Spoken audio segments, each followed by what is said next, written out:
Okay, so this is Matthew 15, verses 21 through 39. And Jesus, having come forth from there, withdrew to the parts of Tyre and Sidon. So Jesus had been over by the Sea of Galilee, and then he went over to Tyre and Sidon, which is actually out of the country, out of Israel into Lebanon, from over by the Sea of Galilee to over by the Mediterranean, by the ocean. And Jesus, having come forth from there, withdrew to the parts of Tyre and Sidon. And behold, a woman, a Canaanite, having come forth from those borders, so she's probably from somewhere there around Tyre and Sidon, or the border of Lebanon. I'm not sure which exact border it's referring to.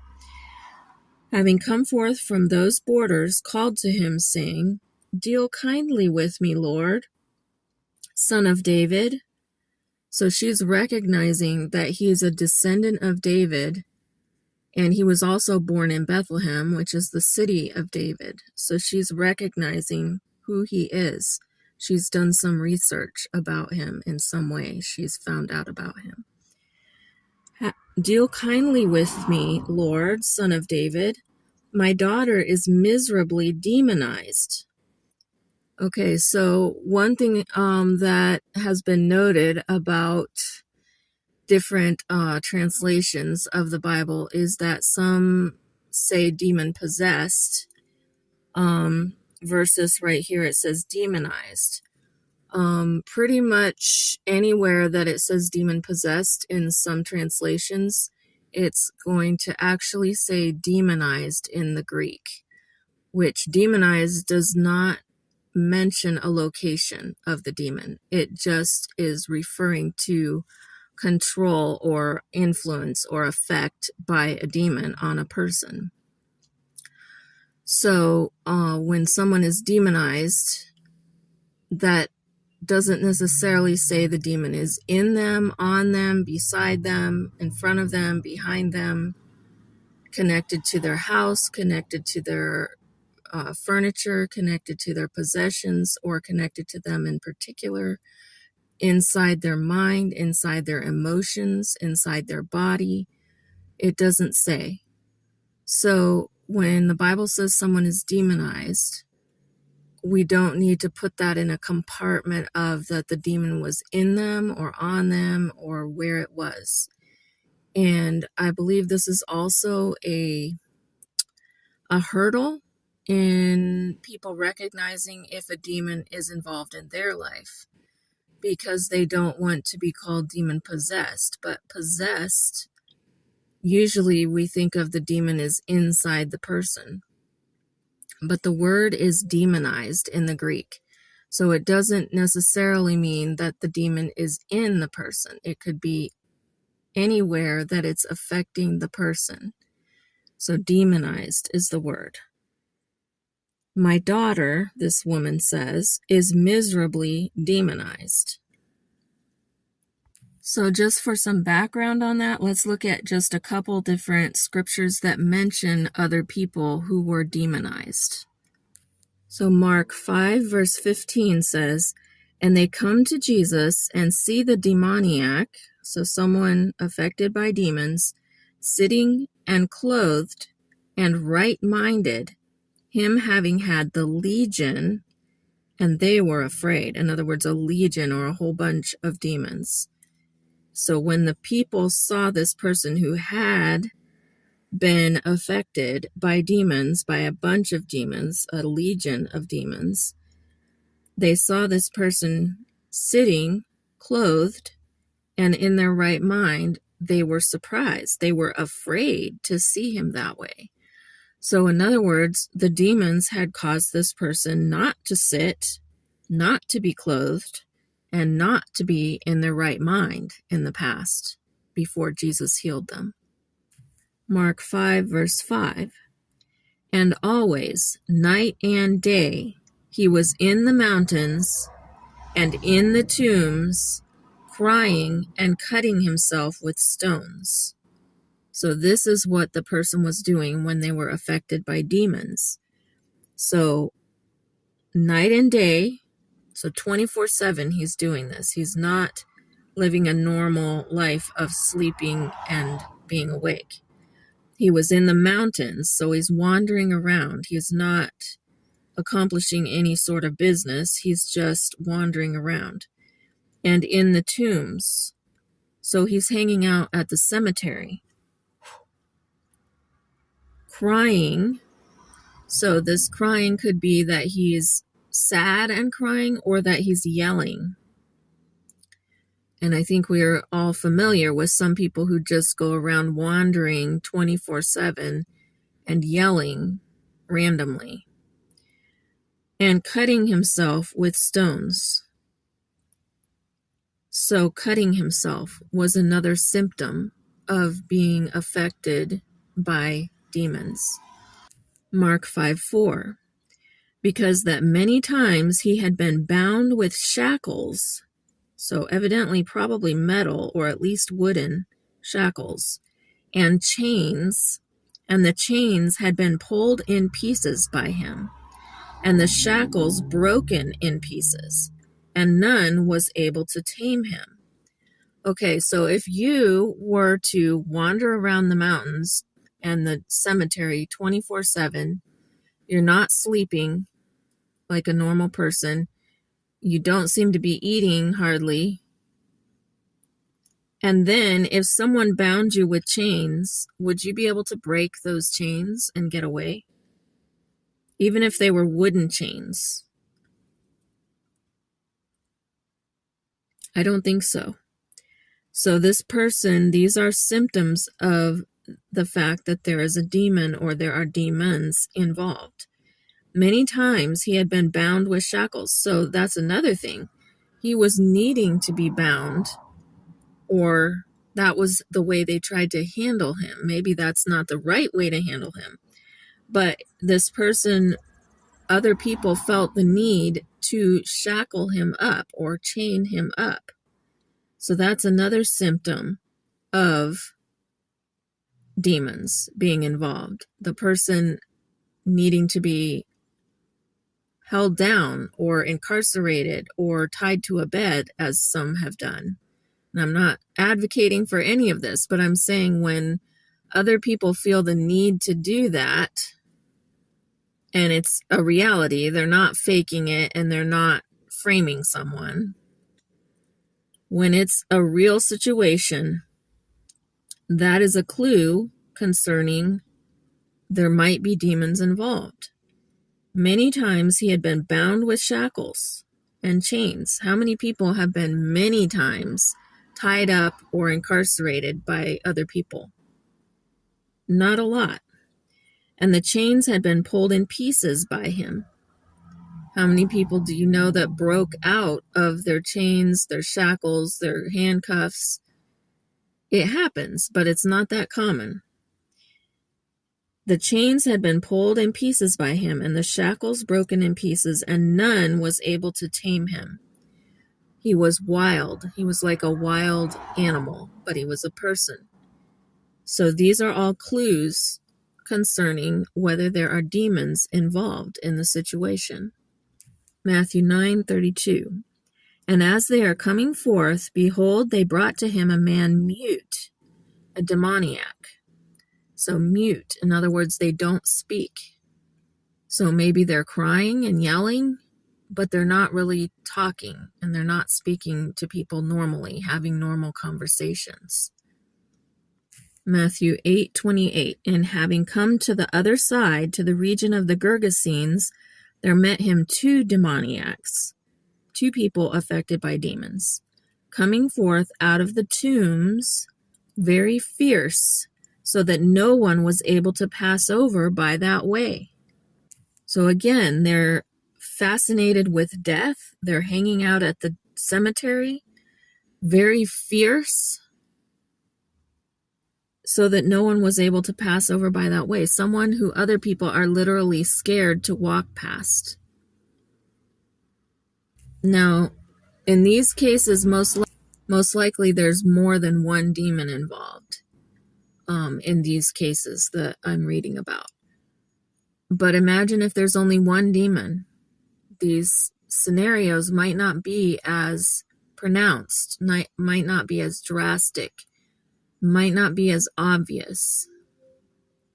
So here's a quick little checklist from those verses, and it's not definitive. It doesn't mean the person definitely has a demon affecting them, but these are clues that could mean that there's a demon involved in a person's life.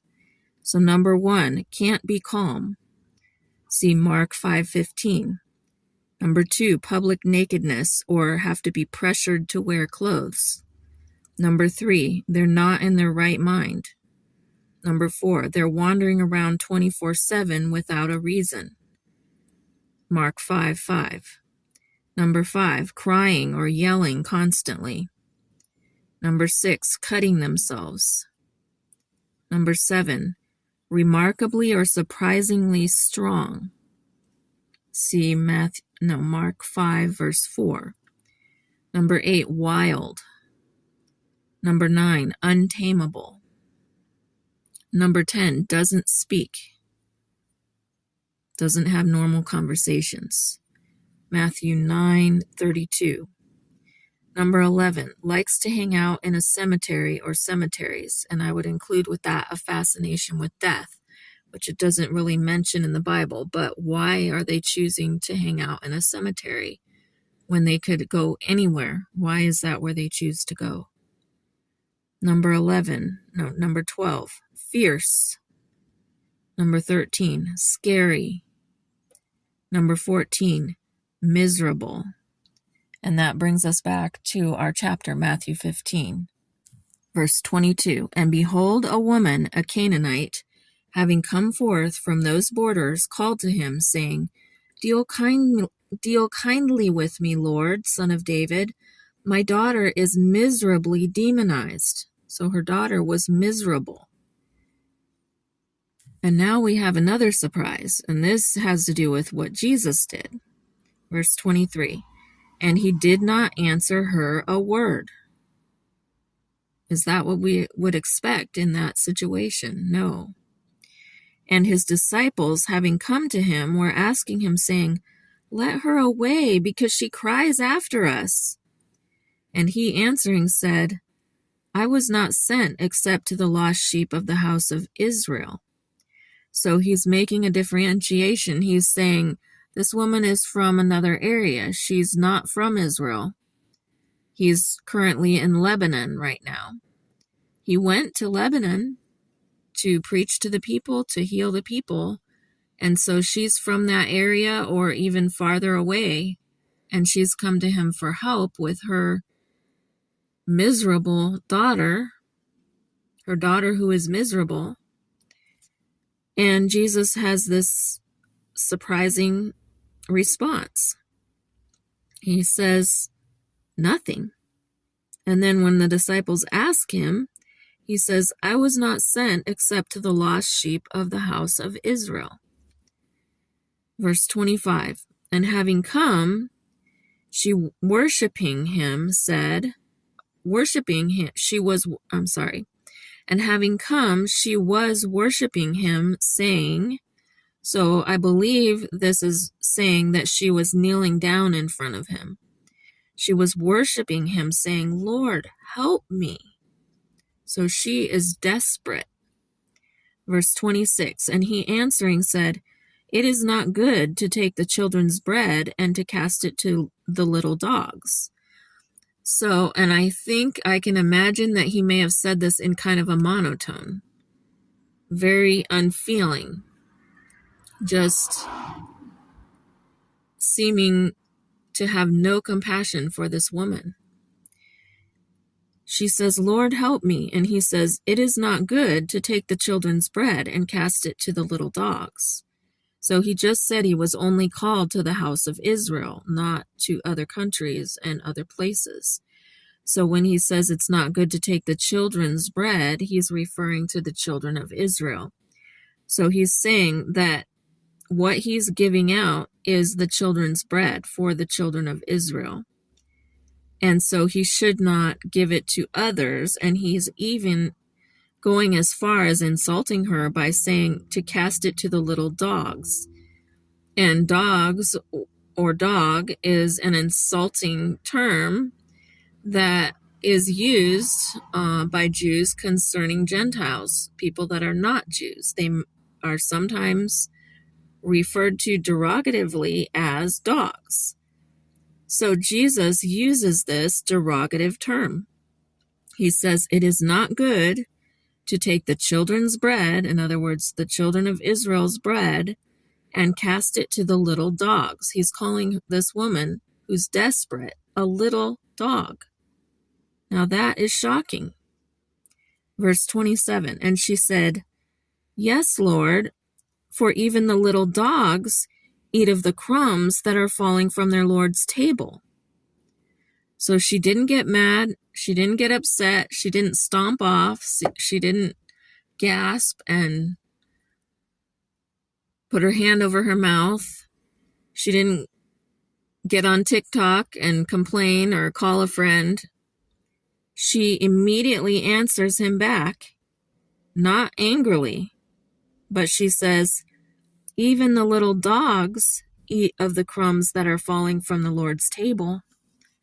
So she's saying, even if I'm not a child of Israel, even if I'm not a descendant of Israel, even if that's who you're sent to, can't you spare a little crumb? She's still humbly asking him again for help, even after what he said, which was very, very inflammatory. For most people, that would have turned them off majorly. But in her case, she went with it and she said, yes, even the little dogs get the crumbs, though. Then answering, Jesus said to her, "O woman, great is your faith." And that is the best blessing and commendation that Jesus gives. Great is your faith. And that's what he gave to her immediately after insulting her very badly. "O woman, great is your faith. Let it be to you as you will." So he not only commended her for her faith, but he said, "You want your daughter healed? Your daughter is healed. Let it be to you as you will." So Jesus responded to her persistence and her humility. She continued to ask. She didn't get mad, and she was humble about it. She didn't claim to be someone who deserved Jesus' help. She didn't claim to have any claim on Jesus. She simply begged, just like a little dog, and said, "But can't you spare a crumb?" Jesus said to her, "O woman, great is your faith. Let it be to you as you will." And surprisingly, no, her daughter was healed from that hour. So the woman did not even have to bring her daughter in. Evidently, this was a remote healing. It doesn't say anything about her bringing the daughter to Jesus. She just asked Jesus to heal her daughter. So why did Jesus answer her that way initially? Why was he so rude and insulting to this desperate woman? I believe it's because he did know that she had faith within her. He knew how she would respond. He knew she could take it and that she would respond in the right way and that she would be an example to others. And I can testify for myself, I think of this story often in my own life, that when I don't feel worthy, that when there's no reason why God should do something for me that I need, but I need it desperately, and maybe I feel disqualified in some way for whatever it is that I'm asking. But Jesus honored her persistence, and he called that faith. And so this story has encouraged me so many times. And what if this had never happened? What if Jesus hadn't pressed her and pushed her back and caused her to, from that position of being insulted, respond back in persistence of continuing to ask for what she needed? And why did she continue to ask? If she didn't believe in Jesus' person as to who he was, why would she continue to ask? She would have said, well, he's really not who he says he is, for one thing. He insulted me. He was rude. This is not a man of God. She could have responded with that. Or she could have just said, well, this isn't a man of God, so he can't heal my daughter anyway. There's so many ways she could have responded, but instead she responded in faith, which took her over that mountain, the mountain of his insult, the mountain of, is he really who he says he is when he's acting this way and talking this way? She got over that mountain because she had faith. She persisted because she had faith. And Jesus commended her because of her faith in front of everyone. And we're still reading about it 2,000 years later.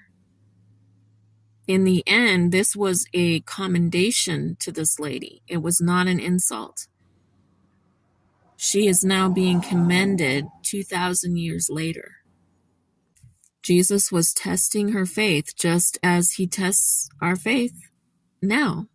And just as God has always tested people's faith, just as God tested Abraham's faith when he told him to sacrifice his own son.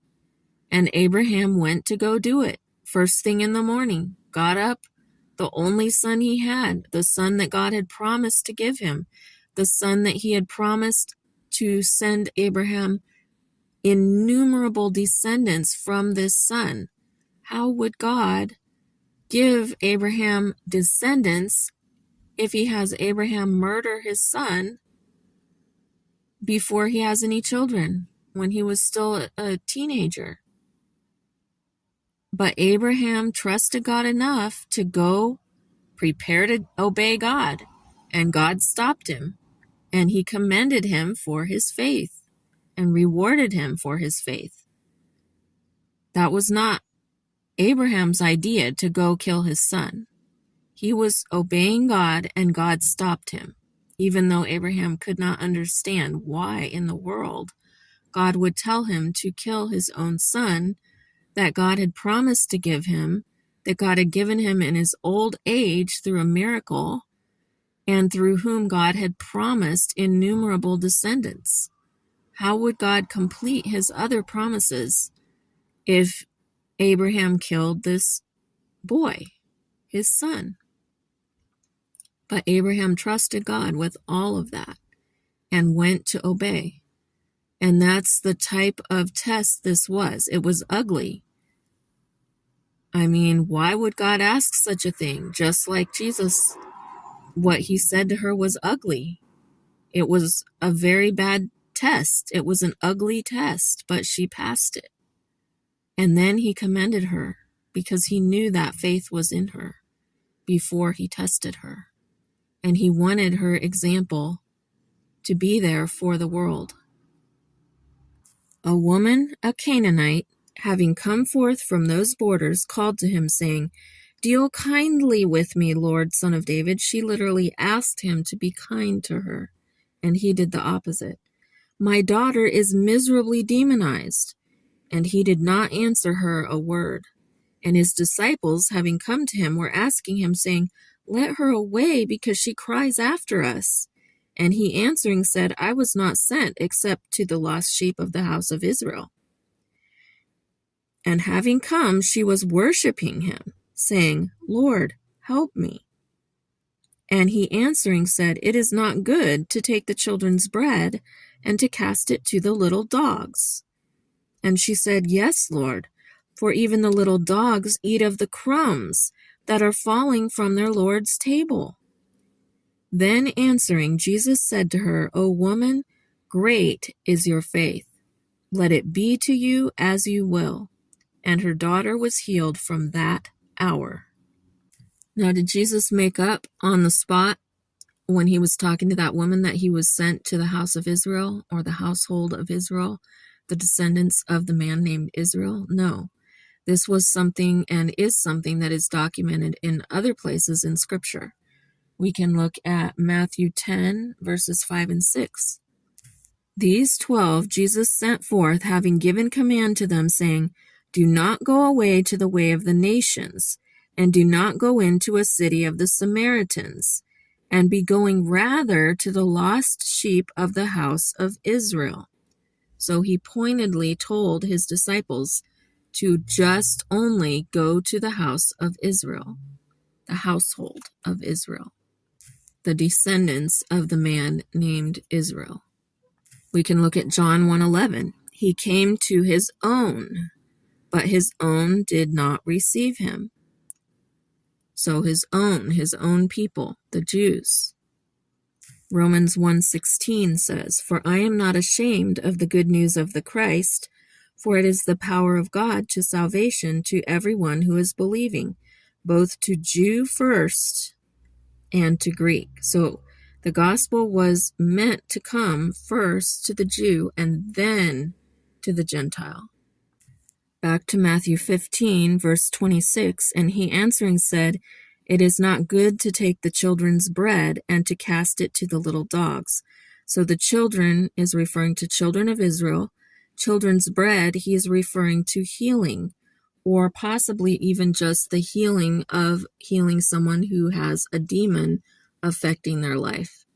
So children's bread is meant for God's people, first and foremost. Not that it's only meant for God's people, but that's where he began. But many people say that healing people from having demons in their life or demonic influence is only for non-Christians or people that aren't God's people. But that's the opposite of what Jesus said here. He said it's the children's bread to be healed. It is not good to take the children's bread and to cast it to the little dogs.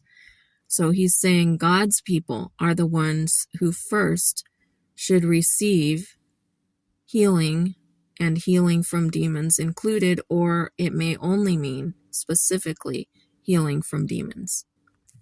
"O woman, great is your faith. Let it be to you as you will."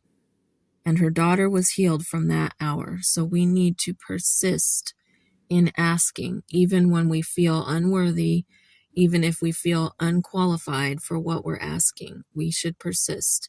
Yes, we should repent. Yes, we should get qualified. If there's something wrong in our lives that we feel that God won't answer our prayers, then definitely we need to make that right.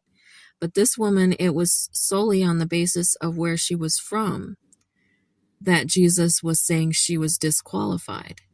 And she was counting on his mercy. She believed in Jesus, not just that he existed, but in the person that he was. She believed he was compassionate, even though he was being rude to her. She believed in his mercy, even though he was insulting her.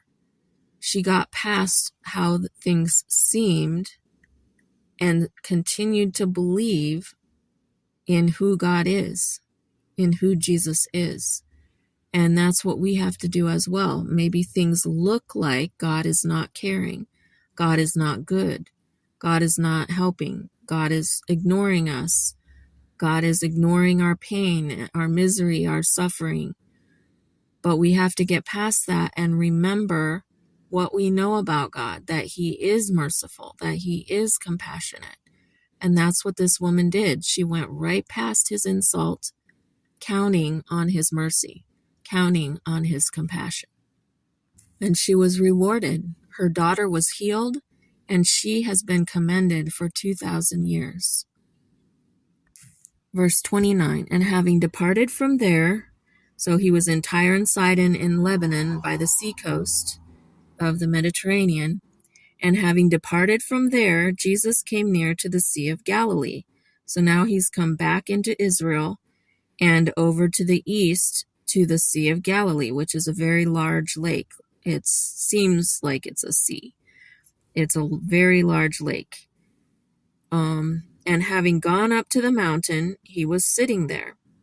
So he found a mountain. Maybe it was his usual place. Maybe he had a particular mountain that he always went to and that people would know where he was. But he went up into the mountain next to the Sea of Galilee, which is in the north of Israel. And having gone up into the mountain, he was sitting there, and there came to him great multitudes, having with them lame, blind, mute, they can't talk, maimed, and many others.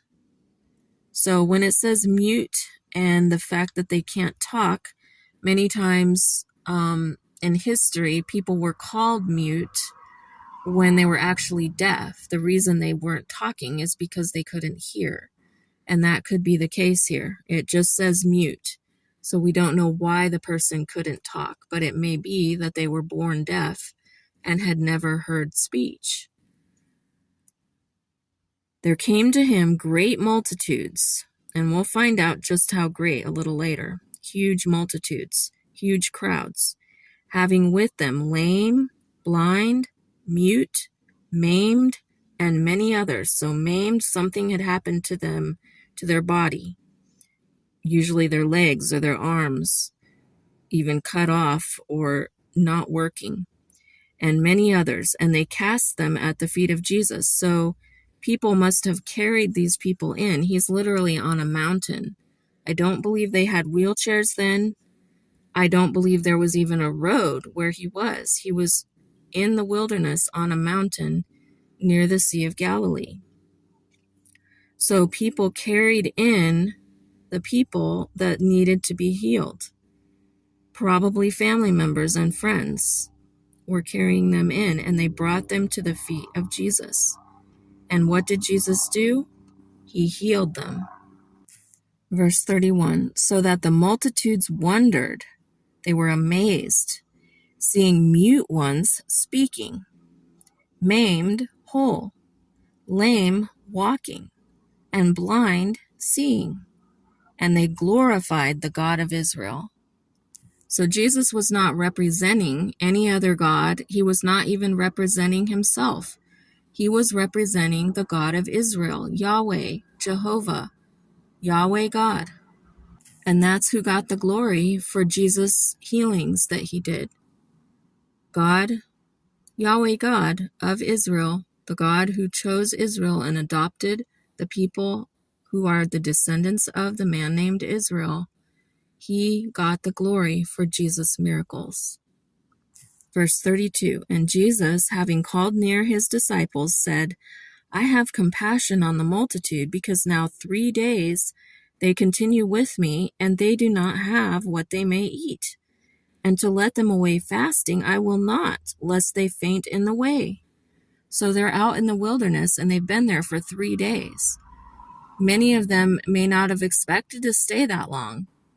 I don't think Jesus published his schedule online for everyone to know, I'll be in this area for this long, I'll be in that area for that long. They came maybe expecting to stay an hour, or maybe expecting to stay 2 hours, maybe expecting to spend 1 day, but he was there for 3 days, and they had continued with him during that time out in the wilderness. There were no stores, there were no restaurants. They only had what they had with them at the beginning. And did Jesus have compassion on them? Yes.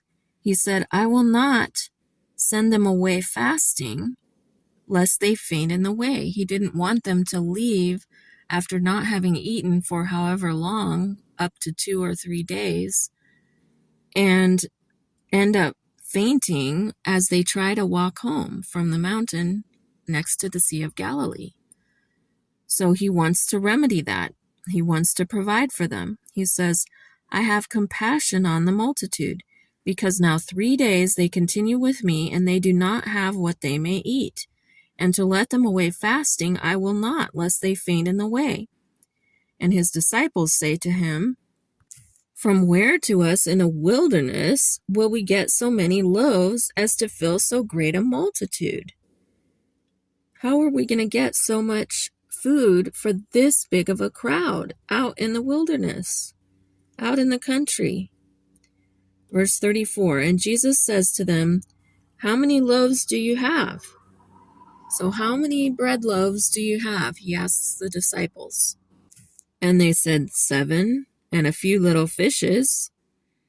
And he commanded the multitudes to sit down on the ground. Okay, so he has 12 disciples, and among them they have 7 loaves. So technically this is probably not even enough for his disciples, let alone the huge crowds that have gathered around him out on this mountain in the wilderness. 7 loaves and a few little fishes they had. And he commanded the multitudes to sit down on the ground. So he asks them how much they have. They have 7 loaves of bread and a few fishes. He turns around and tells the crowd to sit down. So the disciples are probably thinking, is he crazy? What is going to happen next? And having taken the 7 loaves and the fishes, having given thanks, so he prayed over it and thanked God for those 7 loaves and those fishes. Now imagine if there were 7 loaves of bread like we have today, which I believe are probably a lot bigger than what this is actually referring to. Most likely this is referring to large like bread rolls rather than a long loaf like we have today. So even if it were to be a long loaf like we have today, if we had 7 loaves of bread and a few small fishes, let's say there's 5 small fish, how many people would that feed? I mean, I think 10 would be stretching it. You wouldn't be full. Even 10 people probably would not be full on that. Maybe with the bread, but just bread and a little tiny bit of fish. Fill up on bread and then have a little bit of fish. Maybe 20 people if you just fill up on bread and get a bite of fish. And that's it. And probably not even a bite of fish. So here he has a huge crowd plus his disciples. So he's got around 12 disciples there, if not 12, plus a huge crowd. And he doesn't even have enough food there for his disciples, most likely. Especially not to be full. They might get something, but they would not be full. So what is going to happen? Verse 35, and he commanded the multitudes to sit down on the ground.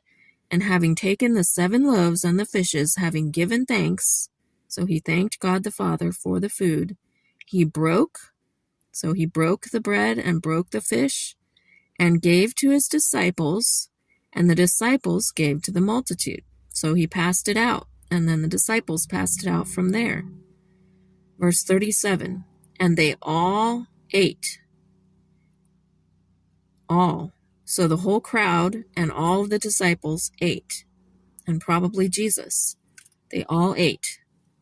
And not only did they all eat, but they were filled. They all ate and were filled. They were full. They had enough. They ate until they were satisfied. The crowd, the disciples, and probably Jesus too.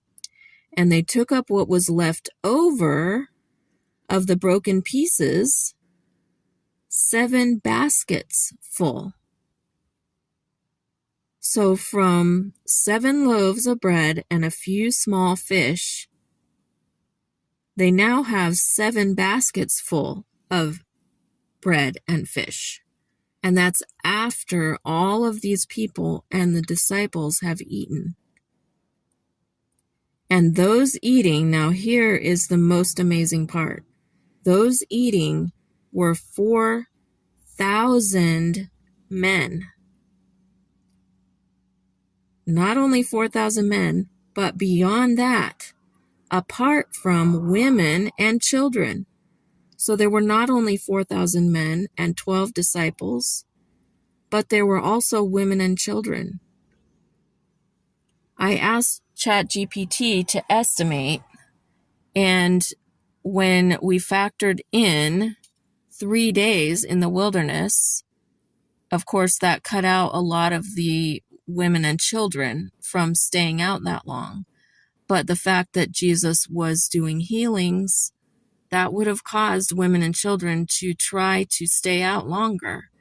So all of that was factored in. So according to ChatGPT, this would have been between 6,800 and 9,300 people. And if it was including the teen boys in the men, when it says there were 4,000 men, then there may have been only around 6,800 people. Only around 6,800 people. But if teen boys were not included in the count of 4,000 men, then around 9,300 is what ChatGPT estimates as to the total number of people that would have been in that crowd. And they were all filled up, satisfied by 7 loaves and a few small fish. So what can we learn from that? With God, the small amount that we have can become enough. God is able. Whatever the situation is, God is able. That was not enough food for 100 people, let alone 1,000 people, let alone thousands of people. Verse 39, and having led away the multitudes, he went into the boat and came to the borders of Magdala. And I believe Magdala is on the northwestern coast of the Sea of Galilee. So he took